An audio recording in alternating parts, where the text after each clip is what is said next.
Hi guys, Big Monday here, and today I have a video for you on how to counter Shadow Fiend. I've been planning on doing this little video for quite a while now, and then Shadow Fiend got buffed in the 6.87 patch, so I figured now was a good time to do it. And this is a hero that you don't necessarily need to pick a particular hero to counter him. So I'm not going to really dwell on like hero-based counters too much, because let's face it, we've all been in that match where somebody has picked Shadow Fiend because it works well against what you've already picked and you randomed it, so they were an asshole and counter-picked you. So what we're going to do, the principle of this is really, really simple. Shadow Fiend requires Necromastery to be useful. So this got buffed with his Ags. So his Ags will give him more Necromastery souls. So there's a huge amount more damage. So it goes from 36 to 46 max, which is quite a big buff. It's another 20 damage, which, you know, not to be argued with. I think Shadow Fiend was already strong, so the fact that they buffed him in this way is really, really good. They could have made him, ridiculously OP by using like 60 max souls or some bullshit like that. But now they've just made Ags an actual useful item on Shadow Fiend, which is good. So the Necromastery souls. This is the key to countering Shadow Fiend, in that without Necromastery souls, he is useless. He's pointless. He doesn't do shit. I mean, look at this. I've got 5 souls, got 10 bonus damage, even with like decently stacked up. I don't hit that hard. If I sort of monster through the jungle, and this is kind of your clue to how I'm going to do this, how we're going to counter the Shadow Fiend. Your middle tower is under attack. As I monster through the jungle, I get more and more and more damage. Your bottom tower is under attack. You see, even with just 20 souls, I'm starting to hit quite hard. I'm hitting for like 200 now. Your bottom tower is under attack. At 26 souls, the max is 36. And you see how I've cleared 4 camps so far. That's 5. Your bottom tower is under attack. 6. And bear in mind, I've got WTF mode. It should take a little bit longer than this to clear them. So 6 camps. No, was that 7? Okay, I've lost count.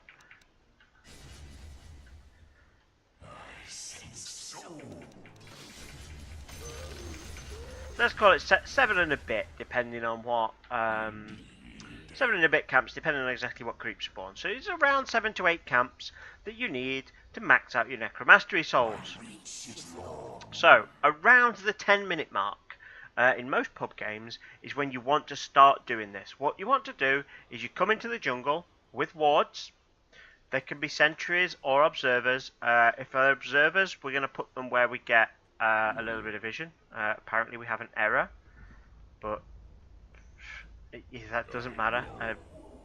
So what we're going to do is, you see this box, this block box, we're going to place a ward somewhere around here, because what that's going to do, it gives us vision here, it gives us vision here, it gives us a lot of vision here if people rotate in jungling, but it also blocks the camp. We're also going to place one blocking this camp. It can be a sentry or observer. Observer on this bit is probably best if you put them out sort of right in the corner, because that will give you quite wide vision of all this area to spot rotations, and it'll see anyone jungling down here. And the other one we can place is we can block this camp, and this is a really nice one, because if we get right in, we can actually block it by putting a ward there, which is really, really nice. And if I just kill that camp, you see that it doesn't respawn, and I can actually, I think we can put one from we can put one from down here. So you can actually block the camp without having to wander into the enemy jungle. So it's these three camps. These three camps here are the important ones to block. On the Radiant side, these three are the important ones to block.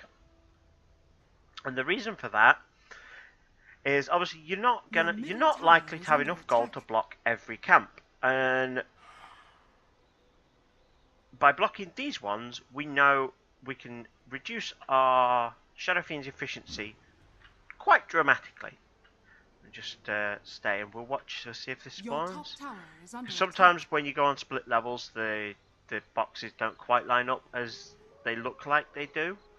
But yeah, that's block that camp. It's perfect. So the way this works is you're going to kill a Shadow Fiend around the 10-minute mark. Well, you should be active before the 10-minute mark, but let's face it, most pubs are not going to be massively active before the 10-minute mark. So you're going to aim to come and gank the Shadow Fiend before 10 minutes, and you're going to kill him, and you're going to get rid of all of his souls. You're then going to come into his jungle, and you're going to ward up these camps, and then you are going to kill him again. And what you're going to find now is that his camps are now empty. He's going to come into the jungle, and he's going to look for camps to fill up his necromastery levels before he comes to lane. But he can't, because you've warded all the camps. Now, at the very least, this stops him becoming useful again. He can't get souls to do any damage, so even if he does show up to a fight, he's not going to do much. I mean, even his ult, it requires his captured souls. So if he doesn't have souls, his ult's not going to be powerful, his right click's not going to be powerful, Shadow Fiend is not going to be powerful. This is just not worth him being on the map. So that's at the very least, you take him out of the game. He's not useful anymore. So then you end up with a 4v5. Your best case scenario is you find him jungling and you're able to kill him. Because you've got wards here, you can see where he is, you can see him wandering through. If you know like there's 4 heroes bot, and you sort of happen to be somewhere around here, and Shadow Fiend's wandering around, it is an easy kill. Because he's not going to show up with his team because he's useless. So, is it important we block these ones? Now you can see we have a hard camp over here and we have ancients. Now it's unlikely at this point in the game he's going to be able to kill ancients. I mean, I have buffed myself to level 25, but Shadow Fiend is unlikely to be able to kill those ancients 10-15 minutes into the game. It's just not going to happen. So all he can really get is this camp.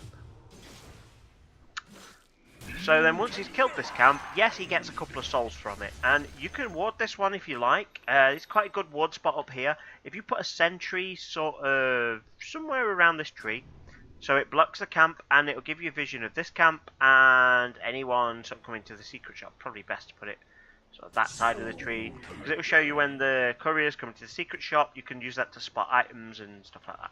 So it is useful to ward there, but in terms of shutting down Shadow Fiend, it's not strictly necessary. If you're in the area and you've got wards, put one down. Gives you some good vision of near their secret shop. So it's not bad, but it's not strictly necessary for this strategy. So the Shadow Fiend, he's just killed this camp. He's happy. He's got a couple of souls.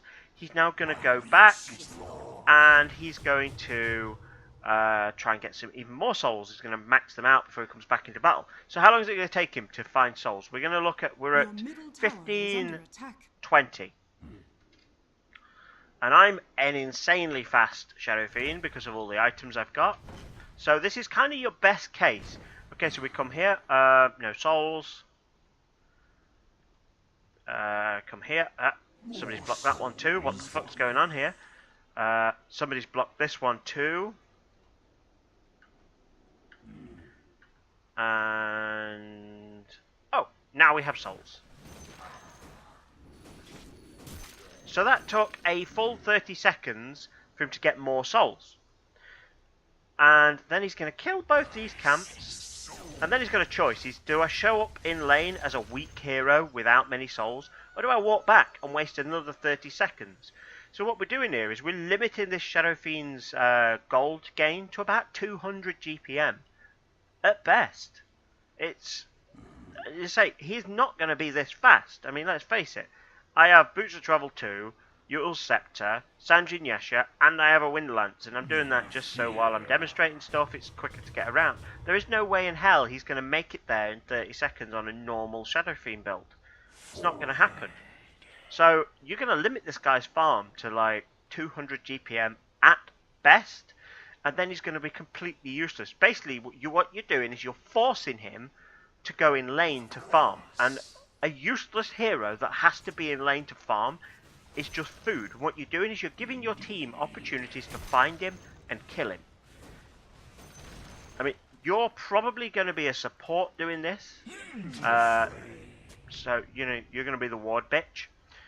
But by doing this, you're making the Shadow Fiend an easy kill for your Slark, for your PA, for your Sven, you know, whatever carry you've got. This Shadow Fiend is now an easy kill, and to make a core an easy kill, not only take him out of the game, but make it 4v5. But you also force his farming situation, where the only way he's going to get anything out of the game is to show in lane and be food for your carry. You have just dramatically swung the game back in your favour for the sake of 3 wards. So, I mean, literally, if we don't want to waste the observers, it's 275 gold, which is probably a lot for a support, but you look at how much dominance we get from the game by completely shutting down this Shadow Fiend and forcing him to be food for our carry.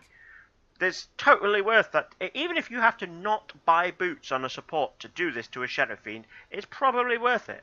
Your bottom tower If you haven't got boots at this point by like 18 minutes into a game, I would be expecting some of your sort of position 2s and 3s to be looking at you and going, dude, you don't have boots. Let me buy the next round of wards. Get some fucking boots. But whatever. It is more value to your team that you completely nerf the shit out of this hero with those 3 wards. You make him useless. So guys, I hope you found this useful. Please let me know how badly you shit on a Shadow Fiend. I think we need to make that a saying when we like wreck a Shadow Fiend with this. Just put in all chat at the end. Instead of GG, shit on a Shadow Fiend. Probably going to get reported for communication abuse for that, but let's face it, most of the Dota community get that anyway. So thanks for watching, guys. Hope you found this useful. See you all soon, guys. Bye-bye.